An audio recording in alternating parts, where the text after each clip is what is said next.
अब पहले बताए कलयुग में कीर्तन प्रधान क्यों है? क्योंकि कीर्तन भक्ति का मार्ग है। उन चारों मार्गों में से जिस पे चल के हमारा कल्याण हो सकता है। और उसके बाद बताया कि 9 भक्ति में से भी ये 3 भक्तियां प्रमुख होती हैं जो भक्तों ने की। पूर्ण गुरु बना के उनसे ज्ञान लेना, प्रवचन सुनना, उनका दिया हुआ दीक्षा में जो मंत्र है उसका जप करना, और अपने गुरु का या अपने आराध्य इष्ट देव का जो काल माया से परे अवतारी है उसके नाम, गुण, रूप, लीला, धाम और संत, इसकी कीर्ति करना, सत्संग करना।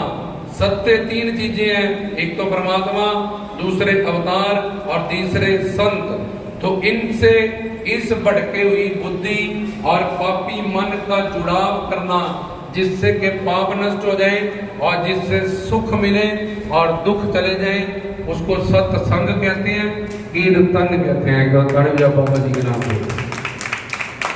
तो अभी तक ये समझा कि कीर्तन एक मार्ग है, सिर्फ कीर्तन मार्ग या प्रेमा भक्ति मार्ग पे चल के ही हमारा कल्याण हो सकता है, हमें खुशियां मिल सकती हैं, हमारे सारे दुख नष्ट हो सकते हैं। तो अब ये कीर्तन किसका करें? अवतारों का, संतों का या भगवान का?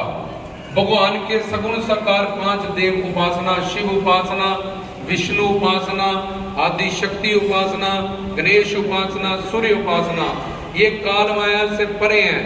5 अवतारी उपासना इसको कहते हैं सगुण साकार में। या तो भगवान का अवतारों के रूप में, या परब्रह्म निर्गुण निराकार रूप में, और दूसरा साधु संत महात्मा जो पूर्ण है उनका कीर्तन करें, अवतारों का कीर्तन करें या संतों का कीर्तन करें। बहुत साचे दरबार की। अब ये कीर्तन करने से पहले कुछ चीजें हैं, अगर हम उसका पालन नहीं करेंगे तो हमारा कीर्तन या हमारी चौकी या हमारा जो चौकी में आना या सत्संग या कलयुग में कीर्तन प्रधान, ये जो बात है वो पूरी नहीं होगी। उसको समझ लेते हैं। तो सबसे पहले जिसके कीर्तन में आए हैं उसको मन में धारण करें, क्योंकि मन में, कोश में वो पाप पड़े हैं जिसके कारण हम दुखी हैं और ये बुद्धि भटकी हुई है। इसलिए जब हम अवतारों के, संतों के, महात्माओं के जैसे संसार में किसी से बात करनी है तो वो पहले दिमाग में आता है, अंदर आता है, फिर हम जुबान से कि हमारा बेटा इंग्लैंड है, अमेरिका है, तो पहले दिमाग में आया, अंतःकरण में आया, फिर हम बात करते हैं। तो ऐसे ही हम जिनके कीर्तन में आए हैं पहले बैठ के मन से उनको धारण करें कि हम पीरों, फकीरों, संतों, महात्माओं के कीर्तन में आए हैं। इससे मन में पहले उनको लाए और फिर उनके नाम, गुण, रूप, लीला, धाम और संत, इन 6 जगहों पे ही संग करें, मतलब सत्संग, अपने मन का जुड़ाव करें। क्यों करें?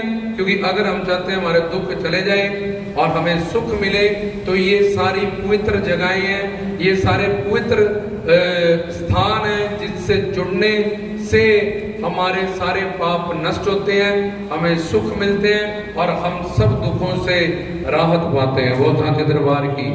तो एक को अपने आराध्य इष्ट देव, गुरुदेव को पहले धारण करें, उसके बाद उनसे रिश्ता समझें कि वो गुरु हैं, भगवान से बड़े हैं, जब वो अवतार हैं, वो संत हैं, मेरे लिए भगवान है, मेरे लिए स्वामी है, मेरे लिए गुरु हैं, मेरे सब कुछ हैं। तुम ही हो माता पिता, तुम ही हो बंधु सखा, तुम ही हो सर्वम मम देवो देवा, तो मेरे लिए वो सब कुछ है।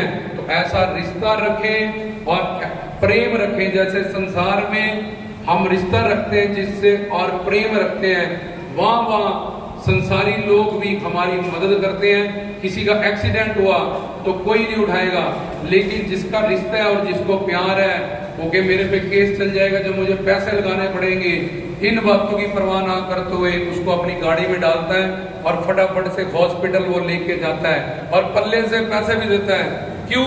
क्योंकि उसका उससे रिश्ता होता है, उसका उससे प्यार होता है। ऐसे ही जिसके भी कीर्तन में हम आए हैं, जो काल माया से भरे हैं, जिनको मन से धारण किया है, उनसे रिश्ता रखें, उनसे प्रेम रखें। और जैसे एक चींटी के मुंह में नमक डाल दो, मुंह बंद कर दो और उसको चीनी के पहाड़ पे घुमाओ, लेकिन तब भी उसका मुंह नमकीन ही रहेगा।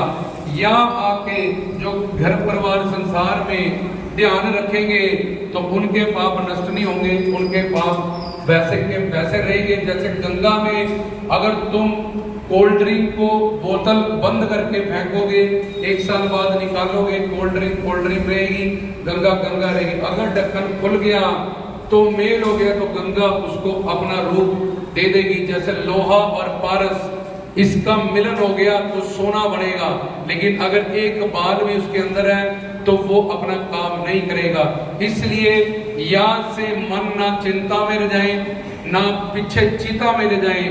हम जिसके कीर्तन में आए हैं उसके नाम गुण रूप लीला धाम और संत, उनके चिंतन में जुड़ जाएं। जब हम उनके चिंतन में जुड़ जाएंगे तो ये कीर्तन प्रधान हो जाएगा और कीर्तन के माध्यम से हमारे फिर सारे पाप नष्ट होंगे और सारे सुख हमें संतों से, महात्माओं से, पीरों फकीरों से, अपने सदगुरुओं से मिलेंगे। बहुत साथे दरबार की। तो आज चरनी का जन्मदिन भी है, गुरुजी के बेटे का, उसने भी यहाँ बहुत सारा सेवा की है। उसके बाद एंड में धूमधाम से जन्मदिन भी मनाया जाएगा। तो आज के प्रवचन में आपको कलयुग में कीर्तन प्रदान के बारे में समझाया गया।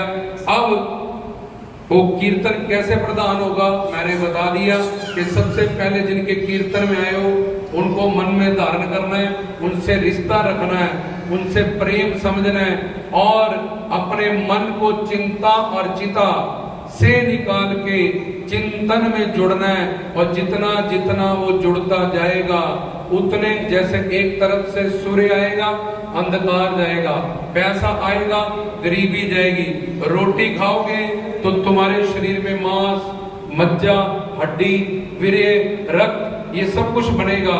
ऐसे ही कीर्तन सुनने से, सत्संग चौकी में आने से, नाम गुण रूप लीला धाम के इस पवित्र जगहों से जुड़ने से आदि देवी, आदि भौतिक, आध्यात्मिक सब पाप, संचित कर्म, प्रारब्ध और क्रियामान कर्म ये सब कुछ ठीक होगा। और जो भी हमें चाहिए, जो भी सुख हम लेने आए हैं, ईश्वर हमारा पिता है, ईश्वर हमारा प्रीतम है, ईश्वर हमारा सब कुछ है।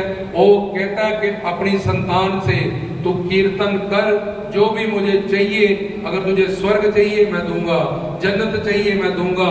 और सबसे पहले अगर तू सेवा सिमरन भक्ति करेगा तो संसार की जो तेरी प्रॉब्लम्स है मैं इसको सॉल्व करूंगा। और साचे दरबार की। इसलिए कई लोग सोचते हैं कि कीर्तन भजन सत्संग में जाएंगे तो घर परिवार वाले सोचेंगे ये जब देखो कीर्तन में चला गया, दुकान बंद करके चला गया, हमें छोड़ के चला गया, जब कितनी इंपॉर्टेंट कोई पार्टी थी, जब शादी थी, जब कुछ और था। अगर वो कीर्तन में आएगा तो उस वक्त उसकी दुकान उस अपने प्रार्थना इष्ट अपने सदगुरु के सुपुर्द होगी। तो जब इस धरती को हम बीज देते हैं तो लाखों गुना फल, एक अमरूद का बीज दो तो तुम्हें वापस मिलते हैं अमरूद के रूप में। ऐसे ही गुरु के लिए तुम तन मन धन से जो सेवा करते हो, और मन से कीर्तन करना, तन से सेवा करना, धन से अपनी श्रद्धा अनुसार दान करना, अगर इन तीनों से हम करते हैं तो बड़ी जल्दी हमारे काम बनते हैं, बड़ी जल्दी हमारे कष्ट जाते हैं और बड़ी जिंदगी हमारी जिंदगी में सुख आते हैं। ओ सांचे दरबार की जय।